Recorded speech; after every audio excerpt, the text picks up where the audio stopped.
Hi everyone, it's Becky here. So I've received quite a lot of questions from people asking me how to improve their watercolor paintings. I think there's one exercise that is really important to improve your watercolor paintings, and it's also I think it's great for all levels of painters to keep in mind, and that is the exercise of mixing tints and shades. I know some artists could do great paintings with only like 2 or 3 colors, and their technique behind is to know how to mix tints from the same colors. For watercolors, mixing tint is all about mixing in more water into the to dilute the original paint pigment, and mixing the shade color is by mixing in the complementary color of the original color. So now I'm going to show you. Okay, so here is my current sketchbook. It's an Arteza watercolor sketchbook with Etchr stickers on it. I'm going to show you some of the watercolor sketches that I did, only using very limited colors, but still making it look really interesting. So for example, these ones, Brussels sprouts, I've only used, I think 1 or 2 kind of greens. So as you can see, the first layer, I had a very watery mix of yellow and light green. Very watery wash. It's like a tint color of green. And then for the next layer, I mixed in just a regular medium green there, kind of wet on wet. And for the third layer, I had something like viridian green, mix in a tiny bit of yellow, depending on how I feel. And then lastly, I had a really dark green around the shade area by mixing in ultramarine blue or a little bit red, because red is the complementary color of green. So that's pretty much it. I only use, let's see, green, yellow, and blue.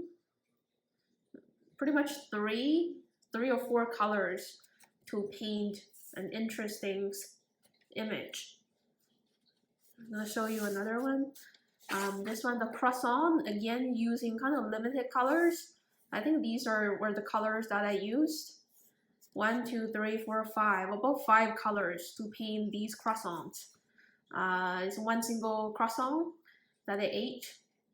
So basically, I started with a very watery layer. This is pretty much like a skin color by mixing yellow ochre and tiny bit of pink or brown, depending on the croissant that you see. Every single croissant looks different. And then the next layer, a kind of orangey color. And I also kind of mix in these 2 kind of yellows for the inside of the croissant, so a little bit more diluted so that they're not very dark.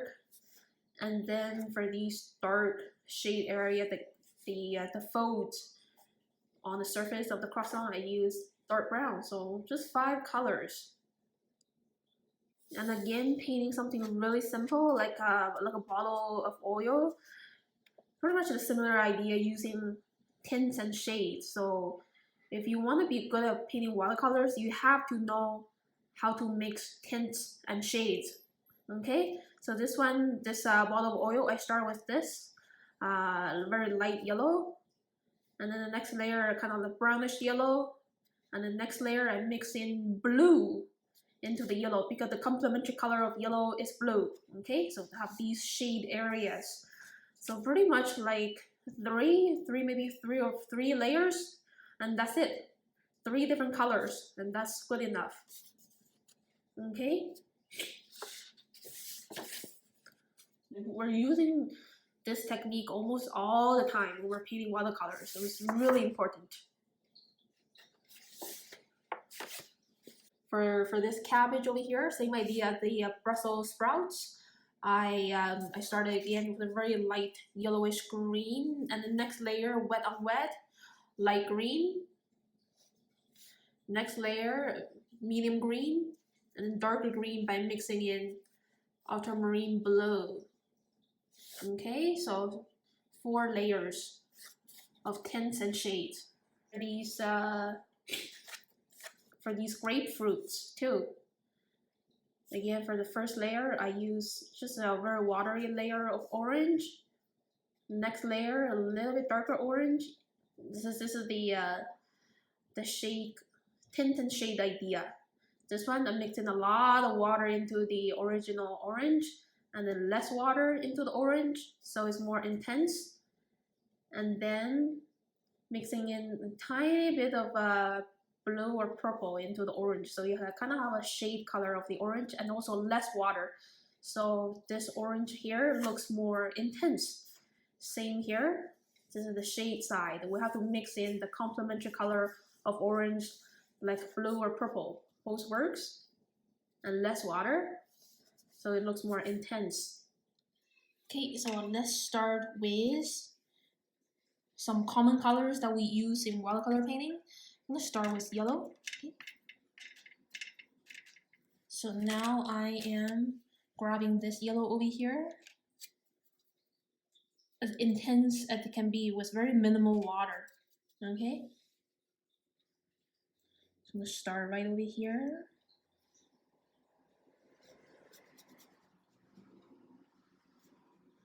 So now I'm using a water brush.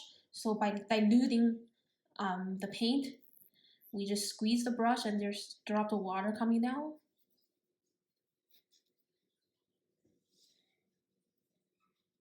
Now this yellow is a bit diluted. Okay, dilute it even more. I am gonna mix in more water.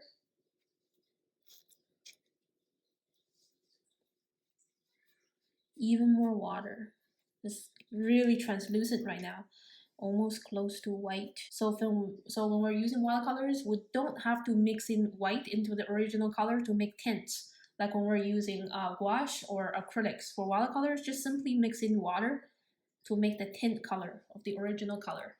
Okay, so now I'm going to show you how to mix the shade color. This is yellow over here. So the complementary color of yellow is blue.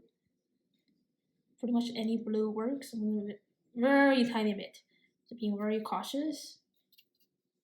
Too much blue is going to make it way too dark. Just a tiny bit of blue.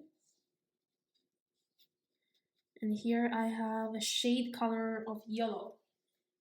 Okay, I'm mixing in this blue. Now I'm going to mix in a little bit more. Now it's turning something into green.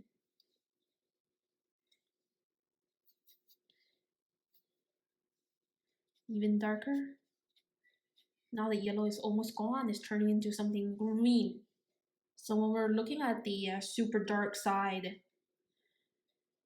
of something, of an object that is yellow, like this yellow, the darkest side away from the light source is actually pretty much like this blue-green color, according to color theory.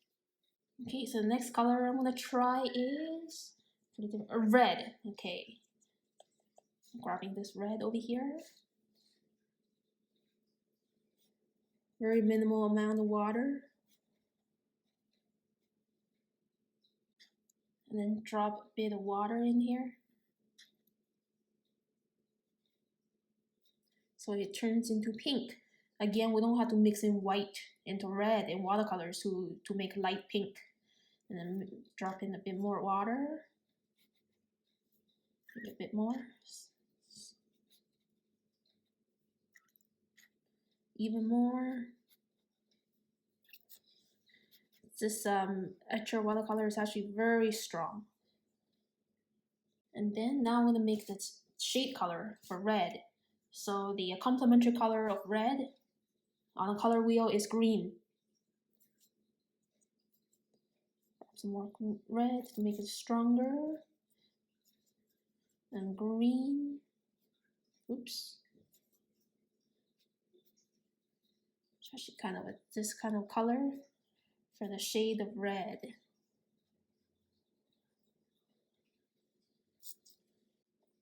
Even more green for darker shades. It's almost purple now.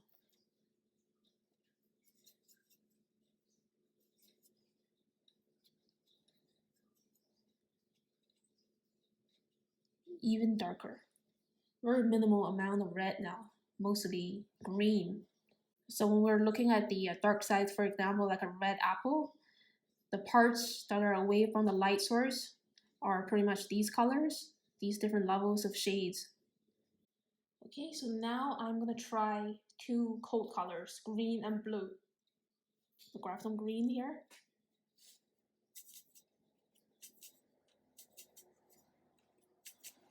Very minimal amount of water. Very intense. 1 drop of water to dilute it. It's getting translucent.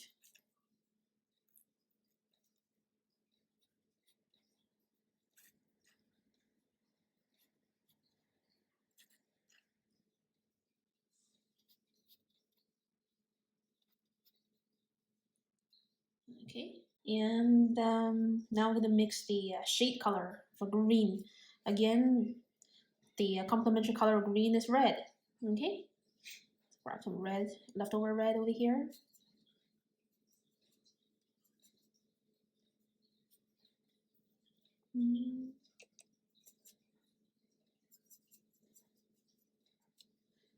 Pretty much this kind of green here, right? Shade color. Mixing even more red. Whoa, it's very dark.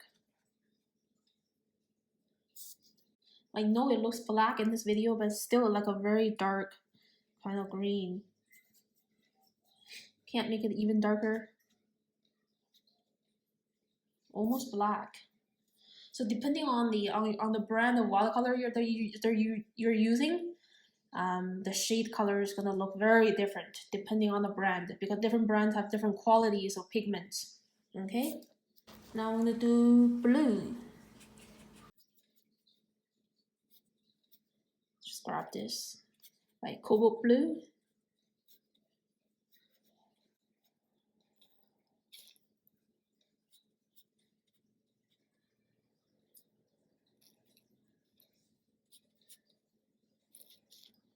Mixing more and more water.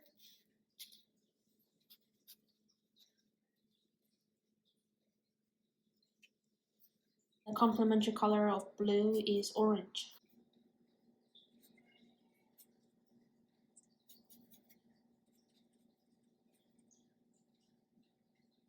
Pretty interesting. So again, different brands is gonna give different results.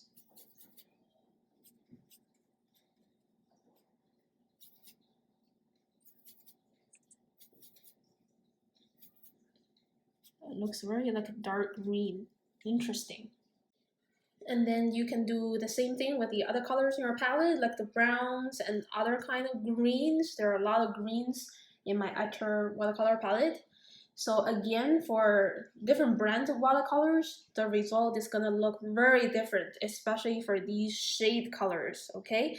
So maybe, for example, if you're using Winsor and Newton, you wanna mix some shade colors of red, and we're mixing in green, the color is gonna look quite different from Etchers, I'm sure. Because I've been trying different kind of brands like Sakura and Mongyo, every color, every palette works differently. And so maybe for a future video, I'm gonna kind of compare the two or three different kind of watercolor palettes that I used over the years. The color mixing result looks different between each watercolor palette. So actually, I don't really like these blue and green shades. So depending on the watercolor palette you have to be really flexible.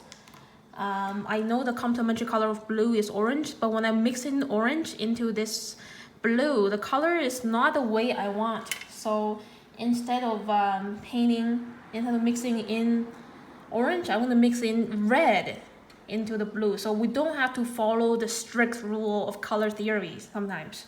Okay, so for me, I'm very flexible. I very often don't follow the color theory. Okay, so here I'm gonna try this cobalt blue. And I'm gonna try to mix in red into this blue to see what happens. I like this one better. This shade color of blue by mixing in red.